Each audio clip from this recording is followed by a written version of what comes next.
Hey guys, today I'm talking about the 2003 horror movie High Tension. And I'm going to be talking about the director and the production and some of the controversy. And I'll be giving my thoughts on the film and all that kind of stuff. So if you haven't subscribed to my channel and you like movie reviews and physical media content, be sure to click that subscribe button and share it with your friends you think that might enjoy my channel. And yeah, we're talking about this crazy little French slasher film today, High Tension. So High Tension, and there's some French pronunciation in this review, which I'm probably not going to be doing it justice, but originally titled Haute Tension in French, is a 2003 French slasher film directed by Alexandre Aja. He also directed the 2006 remake of The Hills Have Eyes, Piranha 3D, and the Maniac remake with Elijah Wood, which I have not seen yet. But this film is associated with a movement that I also was not aware of, and that was the New French Extremity movement of films, which was a think like in the early 2000s. It also featured films such as Them, Frontiers, Inside, and Martyrs. I have not heard of any of those except for Martyrs, which I think that one's very infamous. Those are ones you just don't see out and around when you're thrifting and stuff like that, but this one's probably the most well-known of that that kind of genre, I would say. So this film was like an indie French slasher. It played at the Toronto Independent Film Festival in 2003 to it kind of wowed the audience.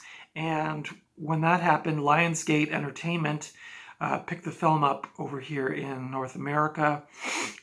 They subsequently redubbed the film in English. A lot of people complain about that. I'll get to that in a bit. And it did also get recut, which a lot of people didn't like, but I'll get to in a bit. So it got a lot of the gore and violence taken out of it to make it to American and Canadian screens and to get the R rating so it could do so. On a budget of $2.5 million, this film brought in $6.8 million at the box office. So let's talk a bit about High Tension and the synopsis. Again, I don't know if this is perfectly legal, but I just copied and pasted this from the internet. A beautiful young French woman, Alex, played by Maïwenn Lebesco, travels out of the country to visit her family and brings along her friend Marie, played by Cécile de France, which is this person here. Soon after they get settled in the secluded home, Alex's parents are brutally attacked by a psychotic truck driver played by Philippe Nahom, who proceeds to stalk the two women as well. When the killer kidnaps Alex in the truck, Marie hides in the back to try and rescue her, but the bloodshed is far from over. And this movie is very famous for having a twist ending, which I don't think I'll give away because I feel like maybe you'll see this movie down the road. So several of the scenes were cut from the film, as I mentioned a few minutes ago, to receive an R rating, mostly on account of the extremely gory content in the original cut. This is the unrated version, so it does have all of the blood and guts from the original French version. And I can see why, like, they did do that, because I think this would have been over the top for most moviegoers. The gore was pretty extreme, yeah. And the practical effects, and I forget the guy who did the practical effects, but I think he worked with Lucio Fulci and a bunch of other cool directors, and the prosthetics and special effects in this movie are really cool. I think it's mostly practical effects, so if you're into that kind of thing. The blood looked a little phony at times, like a little watered down, but it was really cool. The soundtrack of the film was very unsettling. A lot of like noisy bits, like almost industrial sounding, and then like a very brooding remainder of the soundtrack.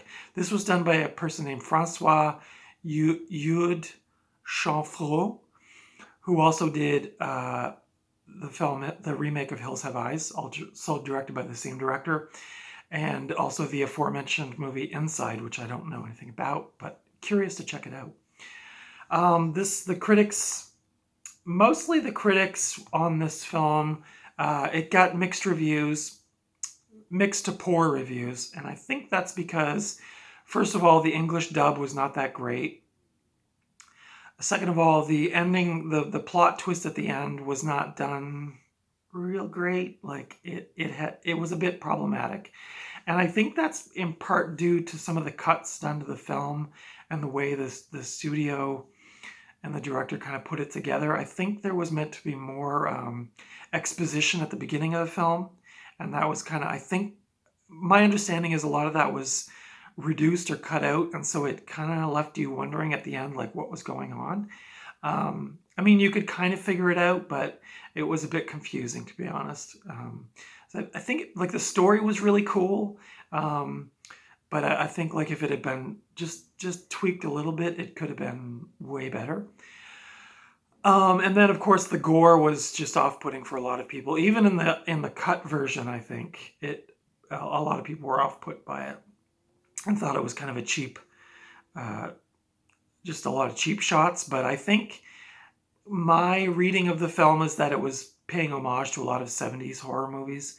So it had that real gritty, kind of grainy vibe to it.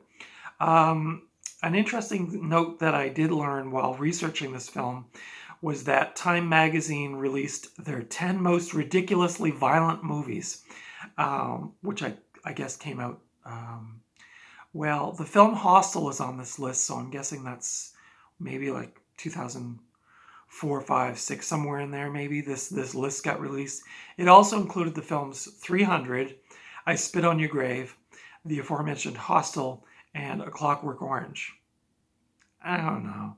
Sometimes you have to wonder, these people writing for these big magazines, if they really have their finger on the pulse of what's going on, because honestly, I think there's way worse gory movies or violent movies than those ones. But anyway, High Tension was included on that list of Time's 10 most ridiculously violent movies. So yay, High Tension. My thoughts on the film, I would give this a solid 4 out of 5. I thought it was a good romp. The gore was definitely enjoyable. The story moved along at a good pace. Maybe some people thought the beginning was a little slow, but once the truck pulls into the driveway, it's just complete hell for the next 90 minutes. I also really appreciated that. I think it clocked in at 91 minutes. Perfect. My favorite kind of thing. When I pop in a movie, first thing I do is check to see how long it is. If it comes up 85 to 95 minutes, I'm all in, baby, especially if it's a horror movie. That's the length a movie should be. I'm sorry, but these 3-hour movies, it's ridiculous. 90 minutes, if it's done well and it's a tight little story like this one, tops. So I give it a 4 out of 5. I did see this film back in 2003 when it was first released on DVD, and I remember liking it. The cool thing for me this time around is I didn't remember much about it. So it was kind of like watching it again for the first time. So this movie will be 20 years old next year. Time flies. But yeah, I really thought this movie was cool. Again, I have to agree with some of the critics. I thought the ending could have been spelled out a bit better or more clearly. Maybe some people just picked up on it right away. I was a little confused. I did figure it out. I'm a little slow on the draw sometimes with these things, with twist endings, but I feel like a bit more exposition at the beginning might have given this film a bit more of a solid read towards the end. This edition, I found this out thrifting the other day. Very happy to find this one. It's been on my want list for a couple of years now, so I was happy to find it. This is the 2003 edition put out by Maple Pictures. Runtime 91 minutes from 2005. It says 2005 on it, but I think the movie came out in 2003. The special features on this are 2 additional versions, so the original French director's cut and the English dubbed version. It has a DVD introduction with the director and the making of High Tension, building tension. Oh, Gianetto de Rossi, that's the person that did the special effects. The Truth and Madness and the Magic is a documentary with him. Select scene commentary with the director, as well as lead actress Cécile de France, and it also has trailers. And so, yeah, I just thought this was a really good movie. If you can get your hands on this, which I think this is somewhat of a or maybe it used to be somewhat of a common one. I used to see it around a lot, and then I haven't seen it around since I started collecting more seriously over the last couple of years. But I was very happy to find this in my local Value Village. So added it to the collection, watched it the other night. Great, great movie. If you like gore, you like violence, you like a slasher, kind of chase movie, this is your jam. I did watch it with the English dub just because I wasn't in the mood to read subtitles. I may go back and rewatch the original French cut, but solid movie. The disc art is the same as the cover art. Yeah. So that's my review of High Tension. Now I'm confused. It says 2005 on the back, but oh, I see 2003 Europa Corp. Alexandra Films. So yeah, I was right. Maybe the DVD came out in 2005 in North America. So anyway, those are my thoughts on High Tension. Have you seen this movie? What did you think of it? Leave it in the comments below. Leave in the comments what you're watching, what you found out and about thrifting. I love to hear all that kind of stuff. Again, subscribe to the channel if you haven't already. Give me the thumbs up. And I don't know what's coming up this week as far as if Cult Movie Tuesday will happen, but I'll definitely be back with another horror movie on Friday for Fright Friday. I'm going to try my best to do a Cult Movie Tuesday this coming Tuesday. Just haven't decided what that's going to be yet. So you can follow me on Instagram as well, Night Owl Video. My backdrop is my new room. I don't have a shelf yet for my movies, but I'm hoping to improve upon that in the coming weeks. It's been kind of a crazy couple weeks getting settled, but I hope you enjoyed my review. Thanks for watching, and until next time, I will see you in the video store. Maybe I'll see you in the thrift store. Bye.